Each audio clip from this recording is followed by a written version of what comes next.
और पुराने समय में मुगल काल में इसलिए इसको महाराज आपने नाम सुना होगा फकीराबाद के नाम से जाना जाता था। बहुत मुगल का जब शासन था मुगल काल में फकीराबाद के नाम से, क्यों बोले उस फकीर बहुत थे इसलिए नाम फकीराबाद रख दिया। तो ये अयोध्या धाम जहां सरयू मैया विराजमान है, आपने उनका महत्व जान लिया। आप भी सरयू स्नान करने जाएंगे, अयोध्या धाम की महिमा जान ली। अब अयोध्या में रहने की महिमा जान लीजिए कि अयोध्या में जो आपके 7 दिन 7 रात्रि व्यतीत होंगी, घूमने के लिए तो कोई कभी भी अयोध्या आ सकता है, 1-2 दिन रुकेगा चला जाएगा। बोले कोटि कल्प काशी वसे, ध्यान दें, कोटि कल्प काशी बसे और मथुरा कल्प 1000, एक निमिष सरयू वसे। तो क्या कह रहे हैं गोस्वामी जी, तुले न तुलसीदास। बोले 1 करोड़ महाराज कोटि कल्प, 1 करोड़ कल्पों तक जो काशी में रहे महाराज, 1000 कल्पों तक जो मथुरा में रहे, बोले 1 निमिष सरयू बसे। मिनट तो बहुत बड़ा हो गया है, निमिष मिनट से भी, पल से भी बहुत छोटा, 1 निमिष सरयू बसे। तो तुले न तुलसीदास, तुलसीदास जी कहते हैं फिर उसकी महिमा का बखान नहीं हो सकता, उसको कोई तोल नहीं सकता। 1 निमिष का इतना भारी महत्व है। तो जो 7 दिनों तक सरयू के तट पर भगवान की कथा सुन रहे हैं, सोचो हमारे भाग्य में भगवान श्री रामचंद्र जी ने हमारे ऊपर कितनी बड़ी कृपा करी है। 7 दिन। और जब आप यहाँ रहोगे ना तो यहाँ की एक और विशेषता है, आपको सब लोगों ने नेट पे देखा होगा, टीवी पे देखा होगा कि यहाँ पर जो हनुमान जी महाराज हैं वो किस नाम से जाने जाते हैं? गढ़ी वाले हनुमान, है ना? गढ़ी वाले हनुमान। लगभग 30-40 सीढ़ियां चढ़ना पड़ता है, वहां हनुमान जी बैठे हैं। उस विग्रह की एक बड़ी अद्भुत बात है, आपको बता दें, आज सवेरे भी हम दर्शन करने गए थे। यहां पर श्री हनुमान जी महाराज पूरी सृष्टि में एकमात्र वो स्थान है जहां पर श्री हनुमान जी महाराज राजा बनकर के विराजमान हुए। पता है आपको क्यों? बोले कथा आती है कि जब भगवान श्री राम जी कुश और लव को महाराज युवराज बनाने लगे, जब प्रभु श्री राम को स्वधाम जाना था और अब आगे का राजकाज कुश और लव संभालेंगे, तो उस समय माता सीता ने भगवान से कहा कि प्रभु नियम से तो ऐसा होना चाहिए जो चला आया है अभी तक कि बड़े पुत्र को राजा बनाया जाए। तो भगवान ने कहा हाँ, हम अपने बड़े पुत्र कुश को राजा बनाएंगे। तो सीता मैया ने कहा कि प्रभु कुश से भी बड़ा आपका कोई पुत्र है। भगवान कहने लगे कुश से बड़ा कौन है? तो माता सीता ने कहा कि प्रभु जब आपके नाम की मुद्रिका को लेकर 100 योजन का समुद्र लांघ करके हनुमान मेरे पास लंका में आए और राम नाम की मुद्रिका जब हनुमान ने मुझे दे करके मेरी मृत देह में प्राण डाल दिए, उस समय माता सीता ने अशोक वृक्ष के नीचे बैठकर लंकापुरी में श्री हनुमान जी महाराज को क्या कहा कि अजर अमर गुण निधि सुत हो, अजर अमर गुण निधि सुत हो, अजर अमर गुण निधि सुत हो, अजर अमर गुण निधि सुत हो, अजर अमर गुण निधि सुत हो, अजर अमर गुण निधि सुत हो, परम बहुत रघुनायक छो, परम बहुत रघुनायक छो, अजर अमर गुण निधि सुत हो। बेटा तुम अजर हो जाओ, तुम्हें कभी बुढ़ापा नहीं आए, और हनुमान तुम अमर हो जाओ, तुम कभी न मरो। तो माता सीता ने भगवान राम से कहा कि पहले पुत्र हैं हनुमान, कुश और लव तो बाद में हुए हैं और हनुमान पहले पुत्र हैं। तो हनुमान को युवराज बनाइए। और माता सीता ने जब अपना पुत्र बनाया, भगवान ने अपना पुत्र बनाया, तो यहाँ पर महाराज कथा में वर्णन आता है कि श्री हनुमान जी महाराज को चारों भैया राम लक्ष्मण भरत शत्रुघ्न ने महाराज गुरुदेव के साथ में मिलकर के, और जहाँ गड़ी वाले हनुमान के रूप में विराजे हैं ना, वहां पर हनुमान जी महाराज का राज्य अभिषेक किया है। और राजा के रूप में श्री हनुमान जी जहां विराजमान हैं, वो गड़ी वाले हनुमान का स्थान है। बोलो राजा हनुमान महाराज जय। हाँ, और आप दर्शन करने जाएं जब देखना कि ये एकमात्र ऐसा दर्शन आपको मिलेगा जहां पे चारों भैया पीछे खड़े हुए हैं, राम लक्ष्मण भरत शत्रुघ्न पीछे खड़े हैं और हनुमान जी सिंहासन पे बैठे हैं महाराज। तो अयोध्या के मुख्य दर्शनों में गड़ी वाले हनुमान जी महाराज का दर्शन, राजा बनकर के इस नगरी में विराजे। और महाराज ऐसी झांकी बोले पूरे संसार में कहीं है नहीं। हर कोई गड़ी वाले हनुमान जी के सामने जाकर नतमस्तक हो जाता है। विद्वान बताते हैं कि उस मंदिर के अंदर कोई रहस्य छुपा हुआ है, लेकिन उस रहस्य को आज तक कोई अपनी वाणी से बता नहीं पाया, कोई बोल के बता नहीं पाया महाराज। और ऐसी सेवा होती है श्री हनुमान जी महाराज की कि बड़े विशेष विशेष भोग, अरबी के साग का भोग लगता है उनको, मालपुआ चढ़ाया जाता है, रबड़ी चढ़ाई जाती है, दूध।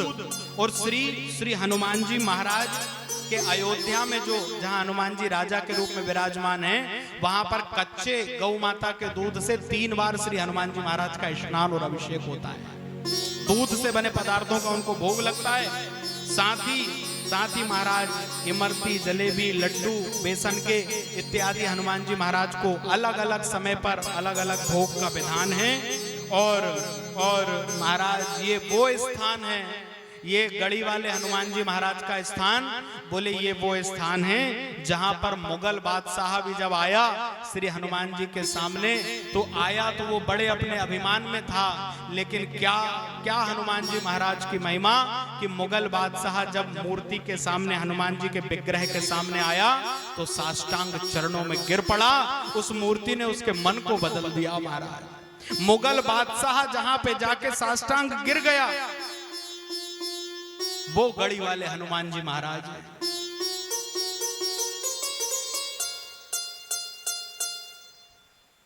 और जब दर्शन की श्रृंखला में आगे बढ़ोगे तो महाराज देखो, हम लोग जहां कथा कर रहे हैं ना, ये सारी चीजें वहां से बिल्कुल नजदीक है, आधा किलोमीटर समझ लो आप।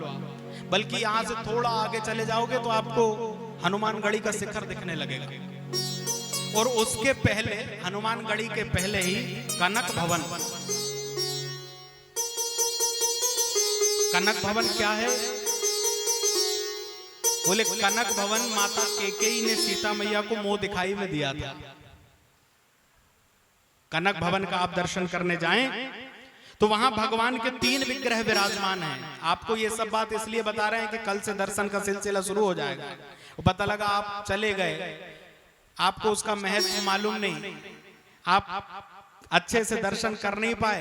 यदि आपको वहां के विषय में सारी जानकारी होगी तो आप उस भाव से दर्शन करोगे। 3 विग्रह विराजमान हैं। श्री कृष्ण भगवान जब अयोध्या पधारे तो महाराज खड़े स्वरूप में जो ठाकुर जी हैं वो श्री कृष्ण रूप से विराजमान हैं। सरयू मैया में स्नान करने के लिए रथ पे बैठ करके एक ठाकुर जी का विग्रह जाता है, वो भगवान का मधुर स्वरूप है, वो भी कनक भवन में विराजता है। और जो खूब हष्ट पुष्ट दिखे आपको महाराज, बड़े सुंदर दिखे, बहुत अतिशय जिनका कामनीय स्वरूप है महाराज, मन को मोह लेने वाला स्वरूप है। बोले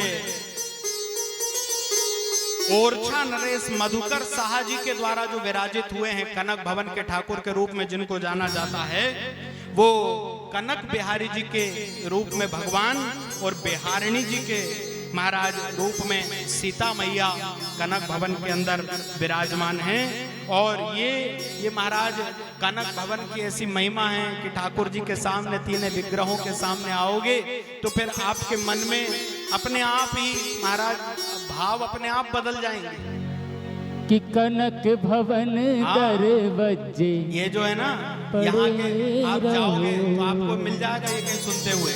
और अयोध्या के संत महात्मा ये गाते रहते हैं कि कनक भवन दरवाजे पड़े रहो, कनक भवन दरवाजे पड़े रहो, कनक भवन दरवाजे पड़े रहो, कनक भवन दरवाजे पड़े रहो। जहाँ सिया राम जी विराजे पड़े रहो, जहाँ सिया राम जी विराजे पड़े रहो, कनक भवन दरवाजे पड़े रहो, कनक भवन दरवाजे पड़े रहो।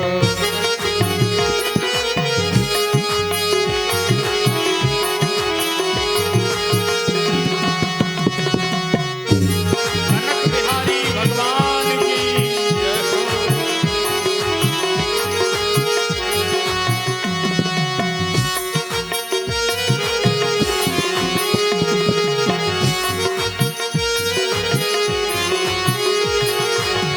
सुघर सोपान सो द्वार सुहावे, सुघर सोपान सो द्वार सुहावे, छटा मनोहर मोहे मन भावे, छटा मनोहर मोहे मन भावे। सुंदर शोभा साजे पड़े रहो, सुंदर भवन दरवाजे पड़े रहो। जहाँ सिया राम जी विराजे पड़े रहो, जहाँ सिया राम जी विराजे पड़े रहो।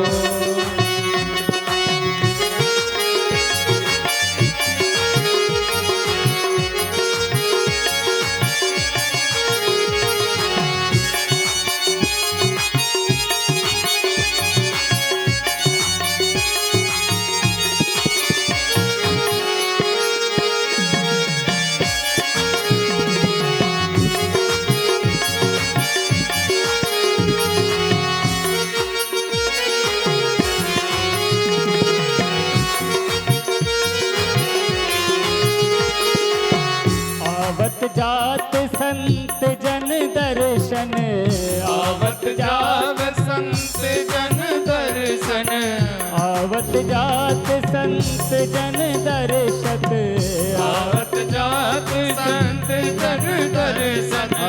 दर्शन करी के सुजन मन हर्षत, दर्शन करी के सुजन मन हर्षत।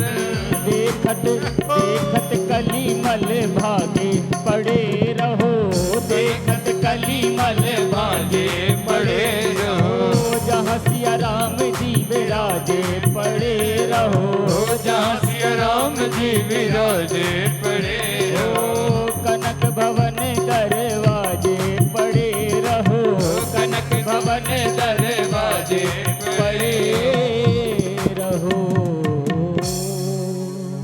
जहाँ सिया राम जी विराजे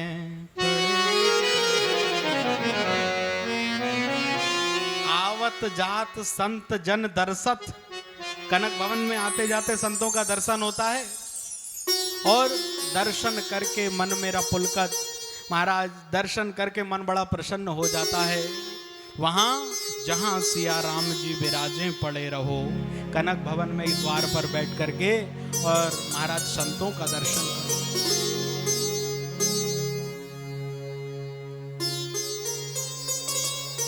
बिल्कुल नजदीक में ही, हमारे कथा स्थल के नजदीक में ही कनक बिहारी जी विराजमान है।